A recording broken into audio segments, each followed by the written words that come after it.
Just another manic Monday here on First Take. Appreciate you starting your week with us alongside Skip Bayless. I'm Molly Karam. Stephen A. joins us from New York. Gentlemen, good morning. Good morning, Molly. How are you? Skip, how you feeling? How you doing? You know what? It's beautiful to see you. I'm actually feeling pretty good. Bro? But I do want to start the show by congratulating both you and Molly for her Giants and your quote-unquote Giants, right? They are hers. I'm not sure they're yours. You're sort of a pseudo-Giants fan. Hold on, Skip. I do have a question right now. You usually look a little bit more polished. I don't know. I can't tell whether or not you didn't get enough sleep or you were crying. You can feel the need to explain, but I'm just saying. I just noticed something a little bit different this morning. I actually just looked in the mirror and I felt like Will Ferrell and Anchorman. Yeah. Oh, you look good. You look that's what I was thinking too. All right. Okay. But let's go. All in black, but it's not desperate times. We have some Cowboys to discuss. We do. But listen, Skip, I'd be more hype if Tony Romo and Des Bryant were in that game, but I was still pretty excited. I'm not going to lie. Let's work, people. That matters to me. Go ahead. All right. It was a close one in Jersey, but the Giants pull off the 7-point victory over Dallas, a team led by Matt Castle. It was Castle's first start as a Cowboy. New York leads the division by 1 game at 4-3. Mr. Smith, what's your takeaway? No, Mr. Smith. Yes. Who cares what That's all anybody cares about. The world is waiting to hear what Stephen A. Smith has to say about this game. Well, listen. All right, if you insist. I do. I was just gonna sit back Hey, it's your moment, and you better seize it while you have it. Shine on. Let me say this to you. My condolences to the Cowboy Nation. I mean, it's been about a month, right? 4 straight. It's been about a month since you won a game. You know, listen. The Cowboys were incredibly competitive, Skip Bayless. I do understand. You know, Matt Castle threw the 3 interceptions in the second half. The pick 6 by Dominique Rodgers-Cromartie, I actually did not blame on Matt Castle. I don't believe that was his fault. Terrence Williams should have ran a better route. He did not do so. He allowed DRC to step right in front of him. Pick 6, we understand it. The other 2 interceptions, right along the line of what we anticipated. But even then, Skip Bayless, even then, you still were in position to win. You came back. He threw a 26-yard touchdown pass. You tied the score at 2020. And then what happens? The accident waiting to happen that is the Cowboys. Suddenly, with their special teams, they sit up there and they give off a 99-yard kickoff return to Dwayne Harris, who, by the way, used to play for the Cowboys. So he did. You had a former Cowboy that turned around and tortured the Cowboys. It's just, listen, here's the deal. Once again, the Cowboys, I just keep trying to tell you, when I say accident waiting to happen, these are the kind of things that I'm talking about. They lead you to believe they're there, that they're in position to win, that they're going to do something special. And then what happens? Right at the moment you least expect it, whatever needs to happen, happens. In this particular case, it was a kickoff return. So you had a pick 6, and then you had the kickoff return for the touchdown. So that's 14 points that the Giants scored, which means that the Dallas Cowboys defense did their part. Holding the Giants offense to 13 points rather, still wasn't enough to get it done. You rushed for over 230 yards, still wasn't enough to get it done. I don't even know why the Dallas Cowboys threw the football, Skip. You could have ran on the Giants all night long, which you virtually did. But in key elements of the game, when you had an opportunity to continue to run and you elected to pass, somehow, some way, an accident occurred, and the Dallas Cowboys yet again on the outside looking in at somebody else's victory. They have lost 4 straight. They have collapsed. It looks very, very bad for them right now. I do hope that Tony Romo gets back for you. But you, Skip Bayless, thought that Matt Castle was going to come to the rescue, that it was obviously the fault of Brandon Weeden because you wanted to stay off the Weeden, and that was going to propel you to victory. But nothing's going to work, Skip, until you get Tony Romo back. I am so sorry that this has had to happen, but I tried to warn you. Are you finished? Yes, sir. Oh, thank you very much. I've been waiting to hear from you. I know the over-under on accidents waiting to happen in Vegas was 14 for today's show, so I'm going to help those who bet the over. Accident waiting to happen, accident waiting to happen, accident waiting to happen, accident waiting to happen. I want to add 4 more times to accident because it will come up at least, 8 more times in the show. So bet the over. If you bet it, you're golden now. Okay, now back to reality. Please. Reality? Yes. As a Cowboy fan, I was actually pretty pleased by what I saw last night. I must admit to you, because you know what my takeaway was from this game? From the bottom of my heart. Okay. I'm not exaggerating. My takeaway was your Giants aren't very good. And it made me very happy because this thing hasn't even gotten started yet. My Cowboys, as disastrous as those couple of plays were last night, are still 1 game back in the loss column in the NFC East from your New York Football Giants. And it ain't even November yet. We got a long ways to go. You, Mr. Smith, wrote off my Cowboys, remember, on Thanksgiving, the day after Thanksgiving last year. So I could go all the way to Thanksgiving and still have a chance with my Dallas Cowboys, as resilient as they have proven to be over the last couple of years. And I got to tell you, I actually thought Matt Castle was pretty good in the second half last night, and I agree with you. The interception wasn't all his fault. Maybe a touch. I'll give him 25% of the blame, but if Terrence Williams doesn't want to come back and fight for the ball or they're not on the same page, I'm not going to condemn Matt Castle for that. So let's, to Molly's point, let's step back here.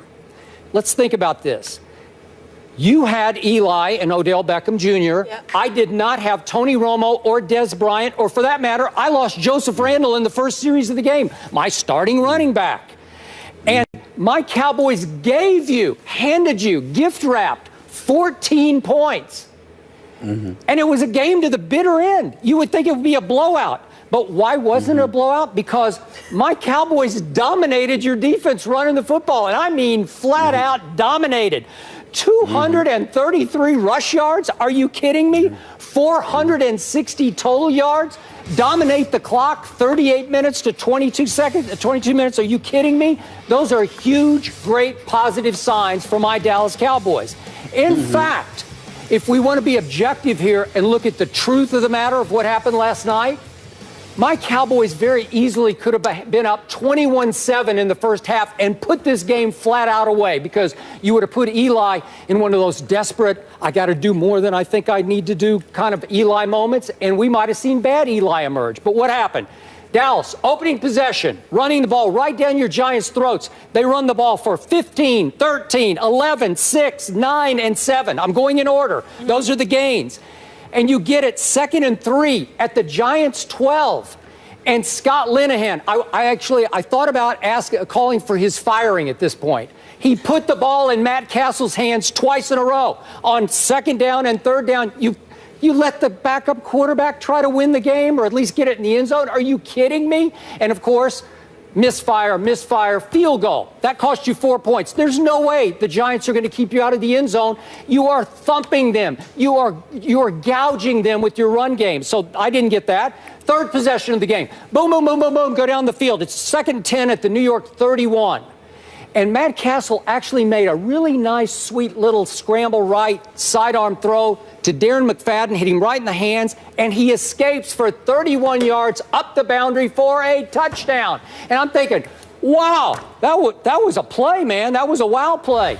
And what happened? There's a flag for some phantom offensive interference. It was as bogus a call as you will ever see. It's on Devon Street, and I don't even know what he's doing. He's just standing there, and he's looking around like, wait a second, me? I'm not doing anything. I'm not doing anything. I'm not doing anything. I'm not doing anything. If there was any contact, it was well after the ball had been caught by Darren McFadden. That's a huge play in this football game because we're talking about another touchdown that became a field goal. That could have been 21-7 at that point because they go right down the next time with the ball. boom, boom, boom, boom, boom, and score. So I got to tell you, big picture, Matt Castle made 3 or 4 big-time throws in the second half. I thought he was much better than Brandon Weeden in general. And my takeaway when I turned off the television was lack of effort on the Terrence Williams play and then the kickoff return. You talked about the ex-Cowboy, Dwayne Harris.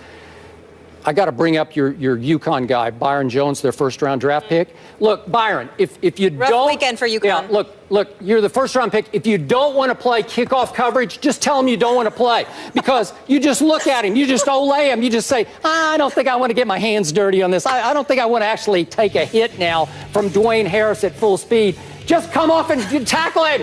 Tackle him. Just lay out and tackle him. You can't just throw your arm out at him. You're on the kickoff coverage team for a reason, because you can run and you can tackle because you're a big kid. So if you don't want to play, that's fine. Let's get somebody else out there. Those are the only 2 plays that obviously cost my Cowboys a game. They were actually in position to win. So I'm pretty good with what I saw last night, because do I fear the New York Football Giants and Eli's, what do you have, like 14 completions? No, I don't fear it at all, because you're not that good. I don't know what you have to laugh about or gloat about. I'll be more than happy to elaborate if you would like. Skip Bayless, this is not about the Giants. This is about your Cowboys. Not for me. Everything.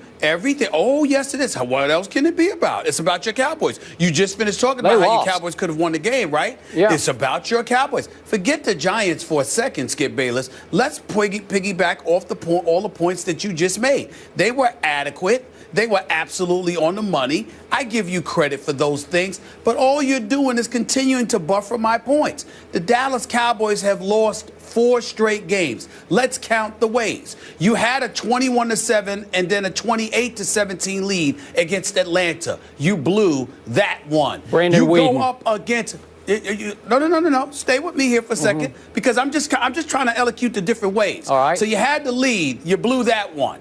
Then you go up against New Orleans. You go to overtime, but a rookie third stringers on the defensive side of the ball, there was some miscommunication. Yep. You lose that way.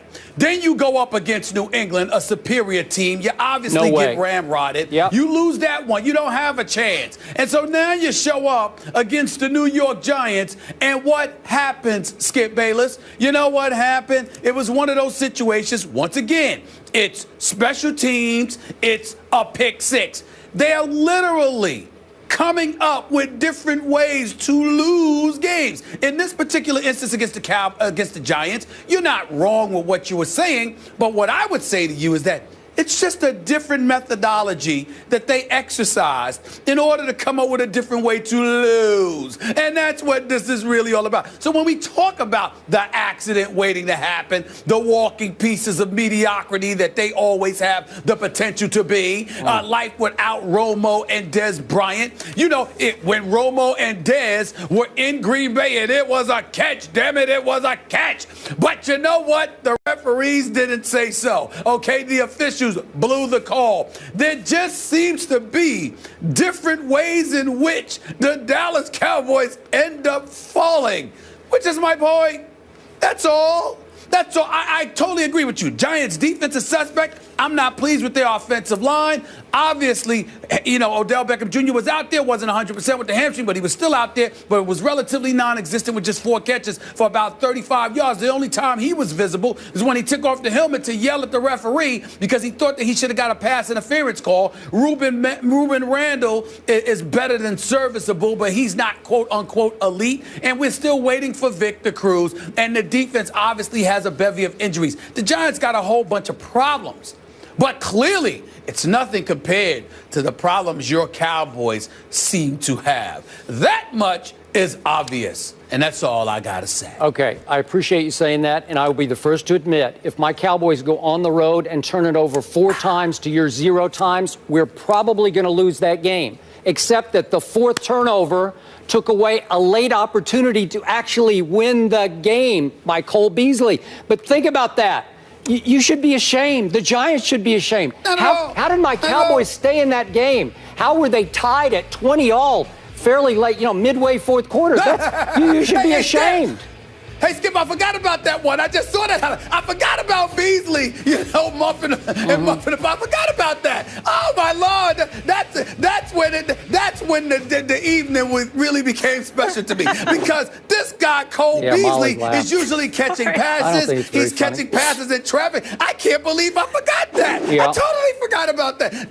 That was the clincher right there. All I'm trying to say to you again, Skip Bayless, what normally wouldn't happen appears to happen against the Cowboys or to the Cowboys against somebody else. I mean, Atlanta, New Orleans, New England, the Giants. It doesn't matter. They just seem to come up with different ways to make me very happy and you relatively miserable. No matter how much you try to gloss over it, Skip Bayless. It's a very hard morning for you. I'm here for you. It's really not. I'm your boy. I'm really pretty happy. I think I still got a real shot here. It was an encouraging morning. And actually, how many times last year did I quote the old cliche to you?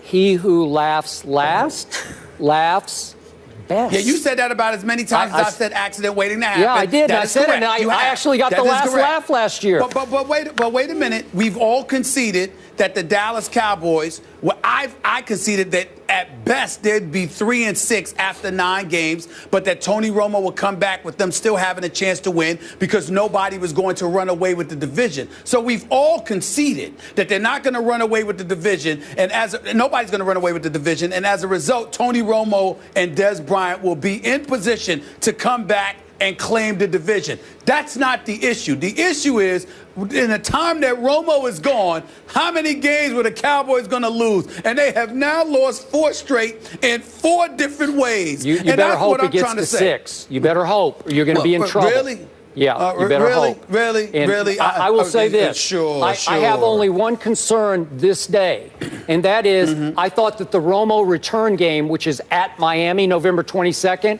would be a cakewalk game, like an easy versus Joe Philbin game.